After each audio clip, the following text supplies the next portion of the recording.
Hi everybody, Elin here. Today I will come to you guys with my January wrap up.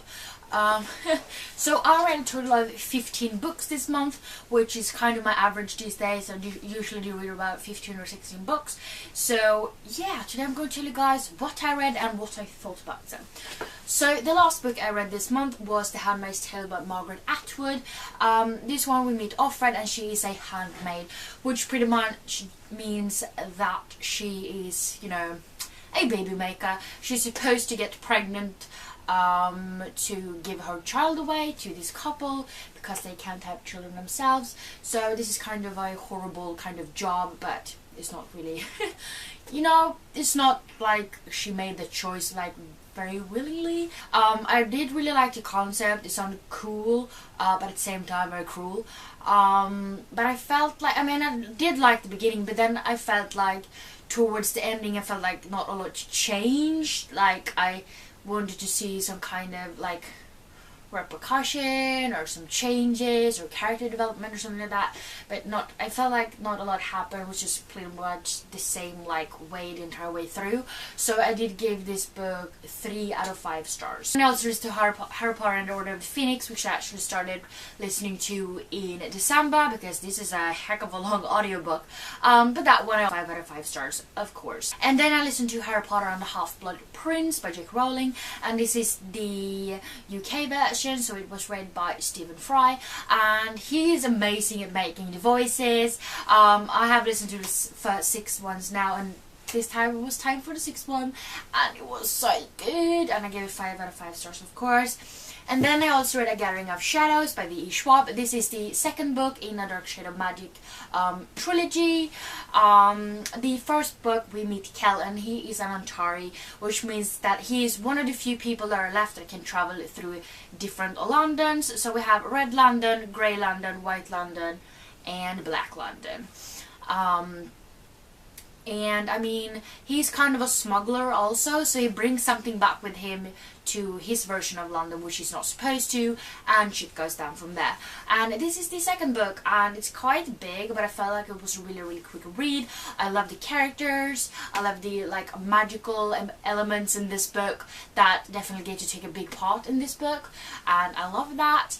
And just because of kind of like the last 150 pages, I upped the grade from 4 to 4.5 stars. So I really do like this series so far. And then I also read Stockings, Jack the Ripper by Carrie Maniscalco, and in this one we meet Audrey Rose, and she actually works together with her uncle at this mortuary, like trying to figure out how Jack the Ripper killed his victims, and also find out who Jack the Ripper is.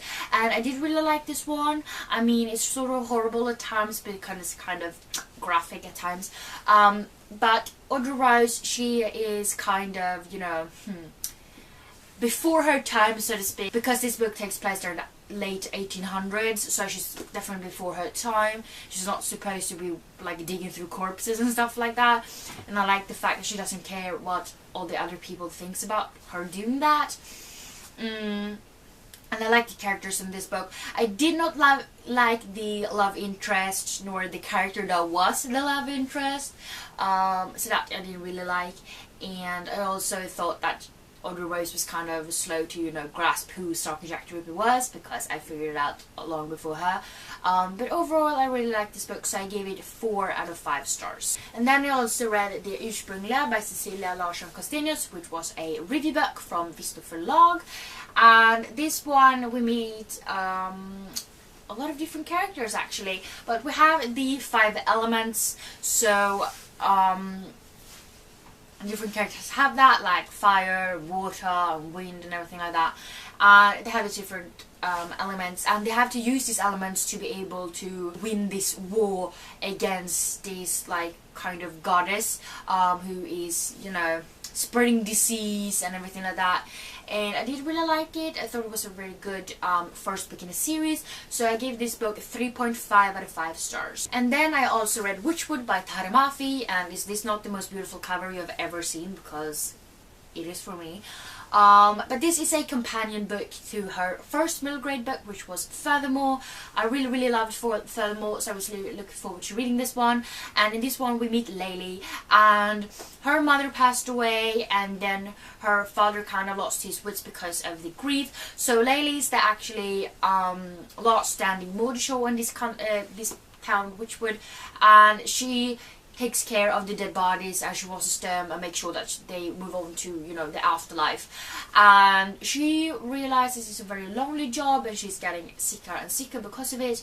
And one day she meets these friends actually, and she realizes that they have a healing ability with, you know, friendship. I had really high hopes for this. It's beautifully written as always, and I really liked the characters, although I did not connect that much with Laylee, but I did love the other characters a lot. But mostly I just didn't feel like a lot was happening. Like, it felt like it was kind of, you know, on the same level the entire way through. So I did end up giving this 3.5 out of 5 stars because it did still have its moments, but I was a little bit let down by it. And then I also read Norrell by Sara Bergmark Elfgren. In this one we meet Tamar. I always dreamt of being an actor, and Clea is actually kind of an actor. She's doing some smaller parts and everything like that, so she's a little well known. But they got into the school called Norrell, where you can, you know, teach acting.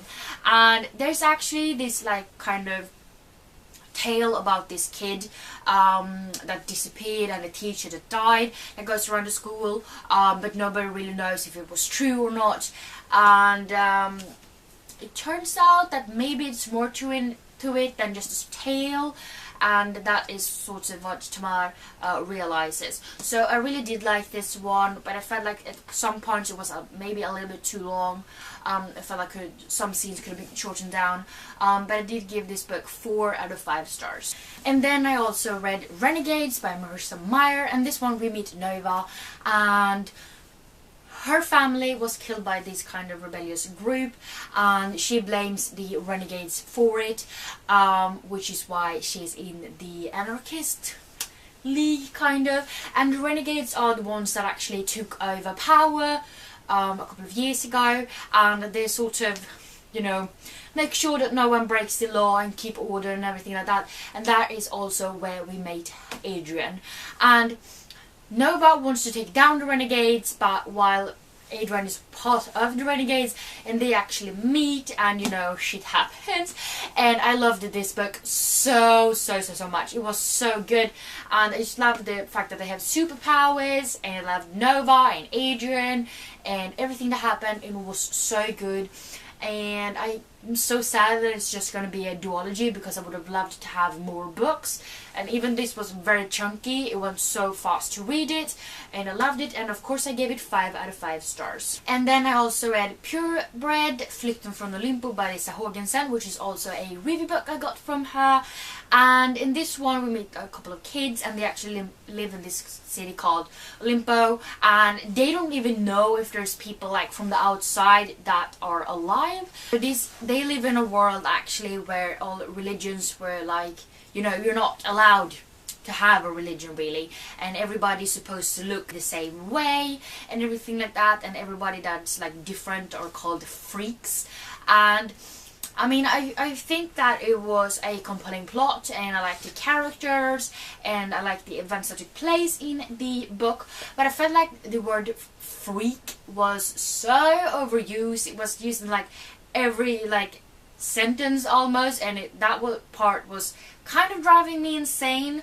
But the thing that really like upped the great rating a little bit was the fact that I really did like plot, and there was a lot of exciting things happening constantly. So that is why I gave this book 3 out of 5 stars. And then I also read Foolish Hearts by Emma Mills. This is actually the book that I got from my December Owl crate, and in this one we meet Claudia, and she accidentally has this like really horrible and kind of brutal breakup between Iris and Paige, and yes, those are 2 girl characters.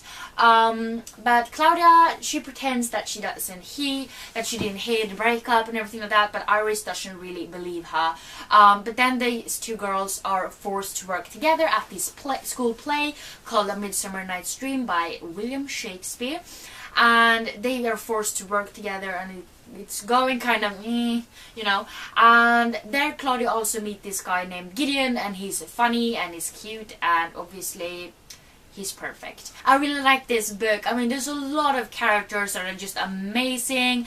It's a lot of nerdiness in it, like a lot of computer games and stuff like that, and the characters are amazing, and the development is so good, and the friendship and the family dynamics and just the plot, and I loved it so much. And when I was like halfway through the book, I started looking up like what more books have Emma Mills written, and what do they cost, and when can I buy them, even though I'm on a book buying ban. And this book was so good, and Emma Mills is definitely, after just one book, on my auto buy authors list, because I love this book so much. So I gave this book 5 out of 5 stars. And then I also read The Hammer of Thor by Rick Riordan, which is book 2 in Magnus Chase and the Gods of Asgard. And in book 1 we get to know Magnus Chase. He's been living on the streets for the past 2 years since his mother passed away, and one day he actually finds out that his father was a Norse god. So I love Rick Riordan, I love mythology, and I love Magnus Chase because he is funny and hilarious and by no means perfect, but it makes the story perfect. And I love this book so much. I did not really like, there was like some parts that did not really click with me, like I felt like some of the gods were like too obsessed with modern technology to the point where it was kind of annoying, which is why I dropped the rating a little bit, and also some scenes were a little bit like too long for me. I did not like this book as much as I loved the first book, but I did still give this 4 out of 5 stars, and I'm really looking forward to reading book 3 in the series. Language of Thorns, Midnight Tales and Dangerous Magic by Leigh Bardugo. And but this one contains different like tales from the Grishaverse, and it has like beautiful illustrations, and the longer you read each tale, the more of the illustrations you get to see until it came to like the full picture and everything like that. I did not like all of the stories as much, but I did really like all of them, and I feel like they have good messages and like you know, points that children really need to learn and know. So I did give this these novellas a 4 out of 5 stars. And then I also read Love, Life and the List by Casey West, and I love this book so much.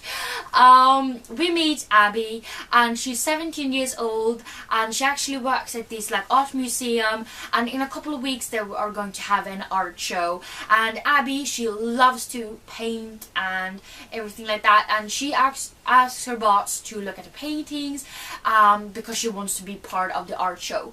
But when she does so, her boss actually tells her that her paintings does not have enough heart in them, and that is why she cannot be on this exhibition. And of course Abby's devastated. She's been wanting to do this for so long. So she decides to make this list of 10 things she has to do before the art show to be able to like evolve and advance her paintings, and hopefully be able to get another shot and make the boss take a look at the pictures again, and then maybe she can be a part of the art show. So like for example on this list we have Learn a Stranger's Story, Fall in Love, Face of Fear, and of course 7 more. And on along for this kind of ride for the list is also her friend Cooper, and he actually does some of these points with Abby. And Cooper, he's so hilarious and cute and like the perfect friend for Abby. But the problem is that Abby actually likes Cooper in a different way. She actually likes him. In a year past, she actually told him how she felt, and it got kind of awkward, and she actually turned it into a joke because she wanted to protect her feelings, so he didn't get a chance to say, you know, give her an answer, because she didn't want to hear it, because obviously he did not feel the same way. So this is a funny story with amazing characters, a lot of character development, like different issues that needs to be solved, and it's handled really well. And I love Claudia's relationship with her grandpa. They're hilarious, so like sarcastic, and her relationship with her father, because they're so funny together, and Cooper, I love him. And it's just such an amazing read, and if you haven't figured it out already, I definitely give this book 5 out of 5 stars, and I actually have made a review of this book, which I will link down below if any of you guys are interested in watching it. It is spoiler free, of course. And then the last book I'm going to talk about, and technically the first book I read this month, which was Dear Martin by Nick Stone. So in this one we follow this guy named Justice, and he lives in kind of a poor neighborhood, but he actually goes to school in a very privileged neighborhood. So on this school there's a lot of white kids, and Justice is not one of them. I think there was like 8 kids in the entire school that was, you know, dark skinned. So Justice does have some problem with, you know, racism and stuff like that, but he is one of the top kids in class. He's going to an Ivy League school. He is, you know, on top of his class, but he also has this best friend, and they actually go on a ride in this car for one day, and they're playing kind of loud music, and then there's this white guy in the car next to them who asks them to lower the music, but not in a very friendly way, and he starts calling them names and stuff like that, and that makes Justice's friends just turn the volume up even louder, and that's when the white dude in the car next to them actually opens fire and shoots Justice's friend. And that white guy happens to be an off-duty cop. So this book handles police brutality, and it's such an important read, and I really liked it. And I just feel like if you read The Hate You Give and you like that one, then you definitely need to read Dear Martin, and I gave this book 4.5 out of 5 stars. So yeah, those were the 15 books I read in the month of January. I read so many good books this month, it's like ridiculous. If any of you guys have read any of the books I mentioned in this wrap up, please let me know down in the comments what you thought about them, without spoiling anyone else, of course. But yeah, I hope we see each other next time. Bye!